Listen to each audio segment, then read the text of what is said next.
Shalom saudara-saudara yang dikasihi oleh Tuhan. Tuhan selalu memberikan kepada kita bimbingan dan arahan dalam hidup kita melalui firman Tuhan yang tersedia setiap waktu kepada kita. Sehingga dengan demikian kita hidup di tengah-tengah dunia yang gelap, tetapi ada terang firman di dalam hidup kita. Kita bersyukur untuk hal itu. Salam jumpa dalam program Tuhan adalah Gembalaku.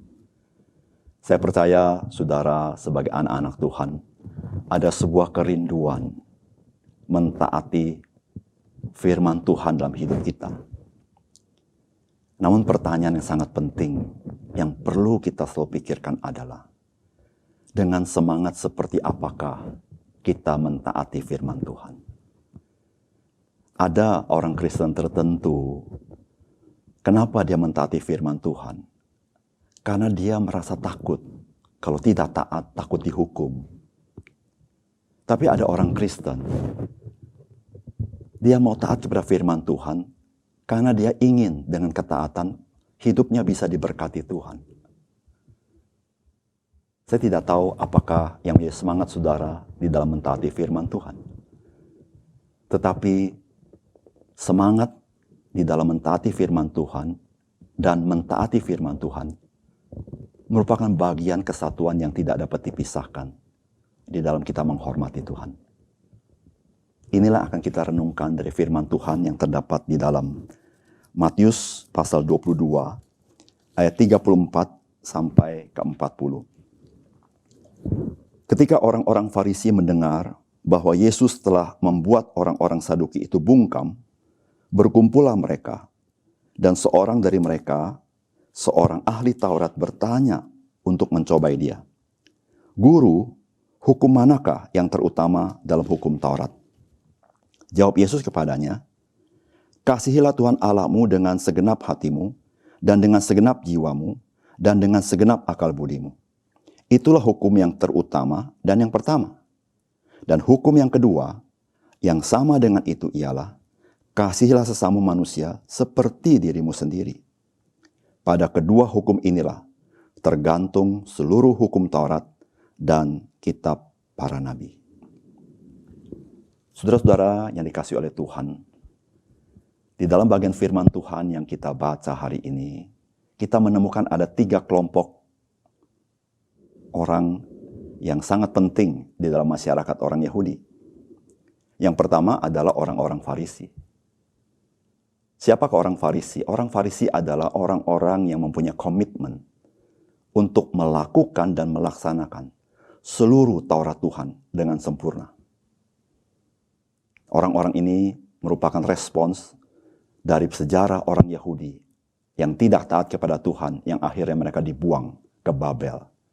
Dan mereka ini ingin bahwa bangsa Yahudi menjadi bangsa yang diberkati oleh Tuhan. Kelompok yang kedua adalah orang-orang Saduki. Orang-orang Saduki adalah orang-orang religius. Namun mereka memang lebih cenderung terlibat dalam perpolitikan. Sehingga mereka adalah orang-orang yang sebenarnya menentang pemerintahan Romawi. Nah, mereka adalah satu mazhab di dalam bangsa Yahudi dengan satu keyakinan iman bahwa tidak ada kebangkitan orang mati. Tetapi ada kelompok yang ketiga. Ini disebut dengan ahli-ahli Taurat. Ahli-ahli Taurat adalah orang-orang yang komit untuk meneliti Taurat Tuhan sebaik-baiknya dengan mempelajarinya. Meskipun di antara mereka ada yang menjadi orang Farisi. Tetapi ahli Taurat sebenarnya adalah orang yang meneliti kitab suci. Tidak heran saudara-saudara, pada perikop yang kita baca, ahli Taurat ini bertanya kepada Tuhan Yesus, apa yang menjadi hukum yang terutama di dalam seluruh kitab suci? Saudara, pertanyaan ini tidak mudah untuk dijawab bagi seorang awam. Ahli Taurat bertanya kepada Tuhan Yesus karena mereka ingin mencobai Tuhan Yesus. Saudara, apakah yang Alkitab katakan mengenai hukum yang terutama dari kitab suci? Saudara, yang pertama-tama, Tuhan Yesus mengutip dan mengatakan bahwa kasihilah Tuhan Allahmu dengan segenap hatimu, dengan segenap jiwamu, dan dengan segenap akal budimu. Saudara, seluruh perintah Tuhan di dalam kitab suci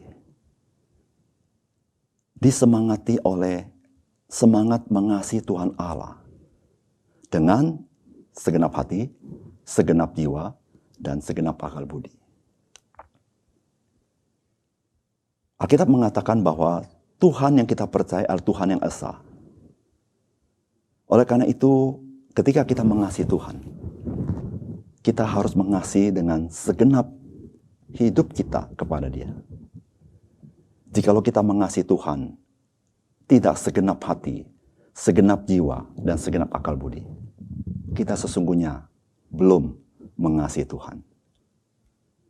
Jikalau kita percaya kepada Tuhan kita, dan kita mengakui Dia adalah Tuhan kita, maka implikasinya, saudara dan saya harus mengasihi Tuhan dengan segenap diri kita kepadanya. Artinya adalah, tidak ada bagian dalam hidup kita di mana bagian itu boleh tidak diintervensi Tuhan. Di mana bagian itu kita boleh mengasihi yang lain lebih daripada mengasihi Tuhan. Saudara-saudara yang kasih dalam Tuhan, ketika kita melakukan sikap taat kepada perintah Tuhan, maka ketaatan kita harus dimotivasi oleh karena kita mengasihi Tuhan. Bukan karena terpaksa, bukan karena ketakutan, tetapi karena kita sudah mengalami kasih Tuhan. Sehingga kita mau mengasihi Tuhan dengan cara mentaati Dia. Saudara, sudahkah kasih Tuhan mendorong saudara lebih mengasihi Tuhan, mengasihi dengan segenap hidup saudara, sehingga ketika saudara taat, sesungguhnya saudara sedang mengekspresikan kasih saudara kepada Tuhan. Yang kedua, saudara-saudara, Tuhan Yesus mengatakan, kasihilah sesamamu seperti dirimu sendiri. Perintah-perintah Tuhan, ada perintah terkait dengan ibadah kepada Tuhan. Namun perintah-perintah Tuhan, ada yang terkait dengan sesama manusia.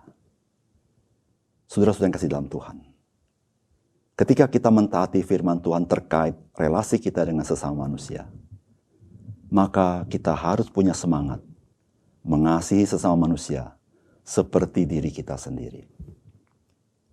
Saudara, mengapa firman Allah mengajarkan kepada kita? Kita harus mengasihi sesama manusia seperti diri kita sendiri. Saudara, kita tidak dapat menyangkali. Kita lebih mudah mengerti diri kita sendiri. Kita lebih bisa memaafkan diri kita sendiri. Kita lebih bisa menerima diri kita sendiri. Kita lebih bisa menerima kekurangan diri kita sendiri. Namun seringkali kita memakai ukuran yang berbeda dengan orang lain. Kita tidak bisa menerima orang lain dengan segala kekurangannya. Kita tidak bisa terima jikalau dia berbuat salah. Saudara yang kasih dalam Tuhan, jikalau saya tidak bisa mengasihi sesama manusia seperti diri saya sendiri, maka saya tidak bisa menjadi sesama manusia dengan orang lain. Saudara, ketika kita bisa mengasihi sesama manusia seperti diri kita sendiri, maka sesungguhnya kita sudah menjadi manusia. Ketika kita tidak memahami manusia lain, sesungguhnya kita tidak memahami diri kita sendiri. Jikalau diri kita penuh keterbatasan, orang lain penuh keterbatasan. Jikalau kita bisa berbuat salah, orang lain bisa berbuat salah. Oleh karena itu, marilah kasihilah sesama manusia seperti dirimu sendiri. Saudara yang kasih dalam Tuhan, perintah-perintah Tuhan tidak berat, tidak sulit. Namun saudara-saudara, yang menjadi kesulitan adalah, yaitu ketika kita hanya memikirkan kepentingan diri kita sendiri. Sehingga kita lupa, kita adalah sesama manusia dari orang lain. Kiranya firman ini menolong kita, membantu kita di dalam kita menerima orang lain. Yang ketiga, Saudara, Tuhan Yesus mengatakan bahwa seluruh hukum Taurat bergantung kepada hukum kasih ini. Saya tidak tahu ketika saudara mentaati firman Tuhan, apakah saudara terpaksa melakukannya? Atau mungkin saudara merasa Tuhan memberikan beban yang berat dalam hidup saudara.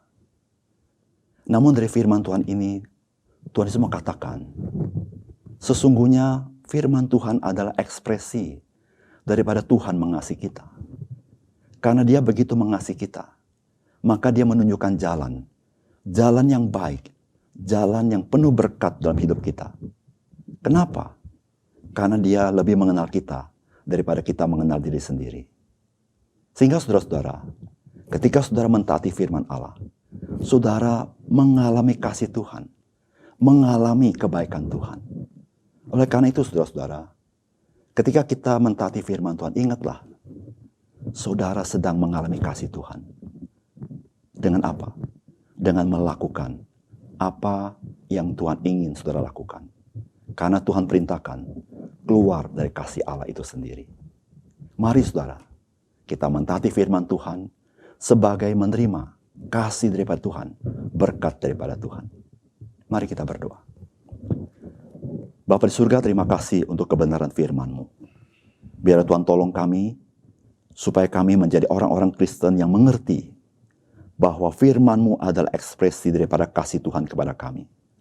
Sehingga waktu kami melakukannya, sesungguhnya kami sedang mengalami kasih dan berkat Tuhan. Dan itu adalah kebaikan bagi diri kami. Biarlah spirit mengasihi Tuhan, mengasihi sesama, itu mewarnai ketika kami mentaati firman Tuhan. Tuhan, hari ini kami serahkan hidup kami kepada Tuhan. Biarlah apa yang kami dengar hari ini menjadi kenyataan di dalam kehidupan kami hari ini dan seterusnya.